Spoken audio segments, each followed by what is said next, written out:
Selamat siang para pemirsa, kembali bersama saya Dede Muhaimin dalam acara seputar Indonesia. Pada kesempatan kali ini saya akan menyampaikan laporan pembelajaran mengenai mata kuliah teknik, reportase, dan investigasi berita yang dilaksanakan pada tanggal 18 September 2025. Di tengah riuk-piuk kehidupan masyarakat modern, beberapa daerah di Banten menyimpan kisah-kisah krusial yang jarang diungkap ke permukaan. Mulai dari konflik agraria dan tata ruang di kawasan Royal Jadi Braga, hingga persoalan keselamatan publik dalam prosedur pemadam kebakaran di Kecamatan Petir, serta sejarah panjang Islami yang ada di Banten yang berakar dari tokoh awal bernama Ki Mas Jong. Tiga isu tersebut menjadi pintu masuk bagi liputan investigasi yang akan kita gali lebih dalam. Wilayah Royal Jadi Braga dikenal sebagai kawasan yang terus mengalami perubahan fungsi lahan secara cepat dan beberapa tahun terakhir. Beberapa warga menuturkan keputusan alih fungsi tidak sepenuhnya melibatkan suara masyarakat. Jurnalisme investigasi perlu untuk membuka tabir antara kepentingan publik dan orientasi pembangunan yang akan datang berjalan sepihak.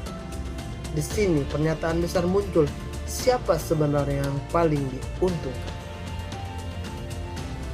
Reporter kemudian menelusuri dokumen perizinan, yaitu wawancara dengan pihak desa, kecamatan, serta pemilik lahan. Terdapat beberapa data menunjukkan ketidaksinkronan antara peta tata ruang resmi dengan kondisi di lapangan.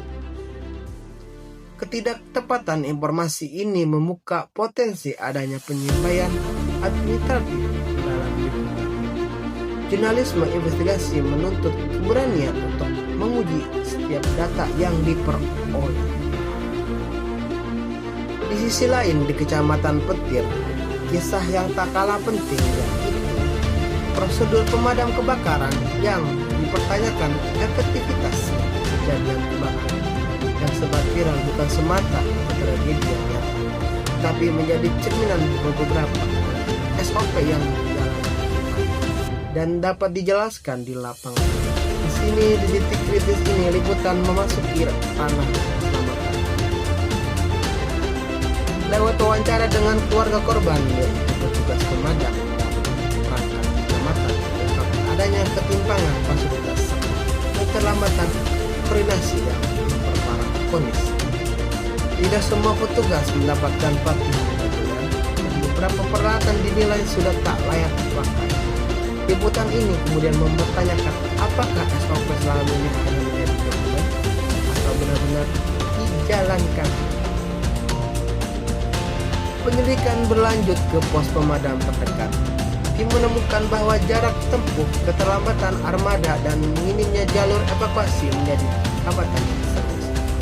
Kondisi geografis desa-desa di Petir juga membuat respon cepat menjadi tantangan tersendiri. Fakta-fakta ini memaksa publik untuk berulang bagaimana peran pemerintah daerah dalam menjamin perlindungan warga. Namun, Banten bukan hanya tentang problematika ruang dan keselamatan publik. Wilayah ini juga menyimpan sejarah besar tentang awal hadirnya Islam. Di titik inilah nama Ki Mas Jong muncul dan dikenal sebagai orang yang pertama meluk Islam di Banten. Sebelum era Sultan Maulana Hasanuddin, perjalanan spiritualnya menjadi fondasi awal penyebaran Islam di tanah Sunda. Ki Mas Jong diceritakan sebagai tokoh yang berani meninggalkan keyakinan lamanya setara bertemu ulama perantau yang menjadi sosok yang membuka jalan bagi penyebaran dakwah di Banten, terutama di wilayah pesisir.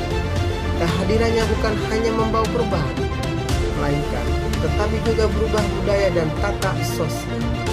Mengikuti sejarah dengan kondisi saat ini, liputan investigasi mencoba menunjukkan bahwa setiap dinamika masyarakat, keselamatan publik, atau sejarah selalu saling bertemu. Masyarakat yang kuat adalah masyarakat yang memahami masa lalu, mengawasi proses pembangunan masa kini, dan menjaga keselamatan untuk masa depan. Liputan mengenai Royal jadi Braga, protokol pemadam dipetik serta sejarah Ki Mas Jong membawa kita pada satu kesimpulan, yaitu jurnalisme investigasi. Bukan sekedar mengungkap fakta, tetapi juga memastikan suara masyarakat yang terdengar.